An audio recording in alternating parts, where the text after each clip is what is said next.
श्राविका शिक्षण संकुलाच्या सीईओ देवई शहा मॅडम आणि प्रिसिजन समूहाचे समन्वयक श्री माधव देशपांडे यांच्या मार्गदर्शनाखाली पीएस इंग्लिश मीडियम कनिष्ठ महाविद्यालयात नवीन शैक्षणिक वर्षाची उत्साहपूर्ण व आनंददायी सुरुवात करण्यात आली। शैक्षणिक वर्षाच्या पहिल्याच दिवशी महाविद्यालयात आगमन करणाऱ्या विद्यार्थ्यांचे गुलाब पुष्प देऊन हार्दिक स्वागत करण्यात आले। त्यामुळे विद्यार्थ्यांमध्ये आनंदाचे व उत्साहाचे वातावरण निर्माण झाले। यावेळी विद्यार्थ्यांना नवीन शैक्षणिक वर्षासाठी शुभेच्छा देताना महाविद्यालयाचे प्राचार्य श्री विलास लेंगरे यांनी विद्यार्थ्यांना परिश्रम, शिस्त व सातत्य याच्या बळावर यश संपादन करण्याचे मार्गदर्शन केले। तसेच महाविद्यालयामार्फत राबविण्यात येणाऱ्या विविध शैक्षणिक, सांस्कृतिक, क्रीडा व व्यक्तिमत्व विकास उपक्रमामध्ये उत्स्फूर्तपणे सहभागी होण्याचे आवाहन केले।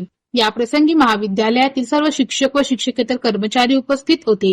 विद्यार्थ्यांच्या स्वागताने आणि प्रेरणादायी मार्गदर्शनाने नवीन शैक्षणिक वर्षाची सुरुवात सकारात्मक वातावरणात झाली असून विद्यार्थ्यांनी नव्या उत्साहाने व आत्मविश्वासाने आपल्या शैक्षणिक प्रवासाला प्रारंभ केला।